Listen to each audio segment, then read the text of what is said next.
Our name is Exploding Bacon. Exploding Bacon. Team 1902. Yes, we have a cheer. Oink oink boom. Oink, oink. Oink, oink! Oink, oink, boom! Oink, oink, boom! Oink, oink, boom! Exploding Bacon, see, it makes sense.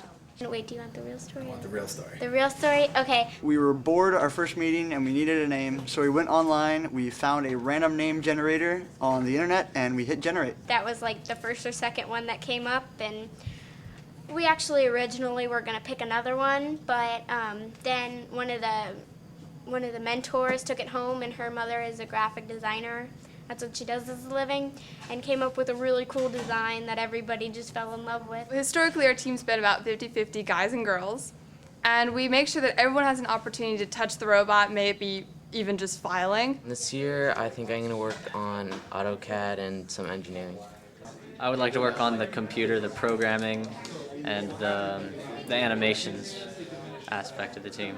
Last year I worked in mechanical, electrical, and pneumatics. Well, I definitely hope to continue scouting and strategy, but I also hope to maybe do some more programming.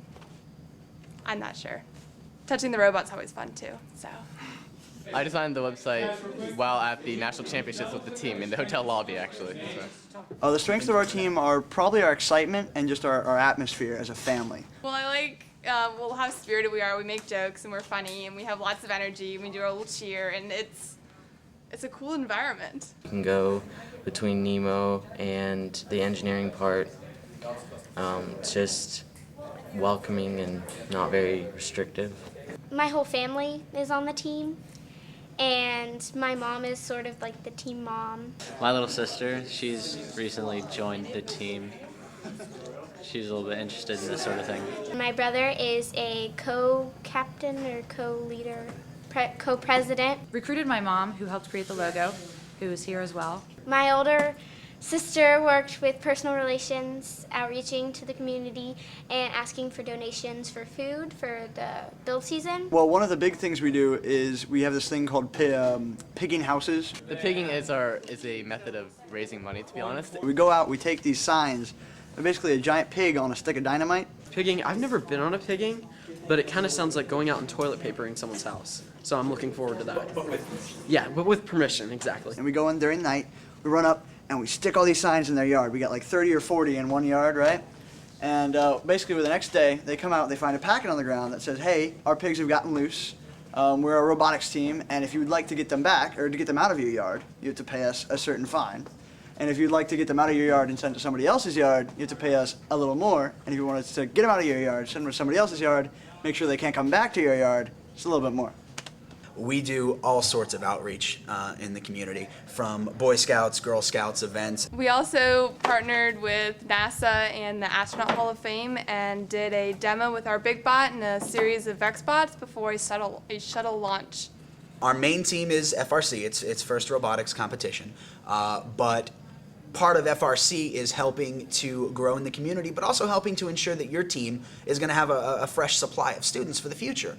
And so you use the LEGO League to help train the kids while they're still in middle school. Last year I mentored 3 LEGO teams, and it was about 29 students, I think it was, and they're all really interested in robotics now thanks to that.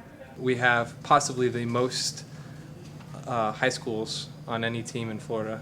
That's not a verified statistic, but I'm going to go ahead and say it's probably true. I think we're up about 9 or 10 now, with including 2 middle schools and homeschoolers. Last year during the Florida Regional, we went and we saw that a team had problems with the robot. They basically didn't have it working.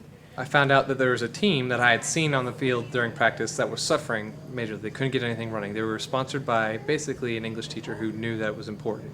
So we went in with the help of some more teams. We got a bunch of pieces from everybody, and with those pieces we decided to what the best design could be for that robot. We got as many of the students we could. We stopped them from working on our robot. We brought them over to the other robot. We took parts that we had ready to put on our robot and actually put it on theirs.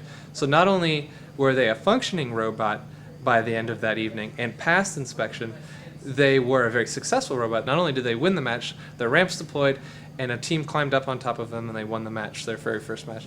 It was a pretty amazing experience that so many teams could be brought together by one central cause and stop working on their robots, even though it might hurt them in being successful later.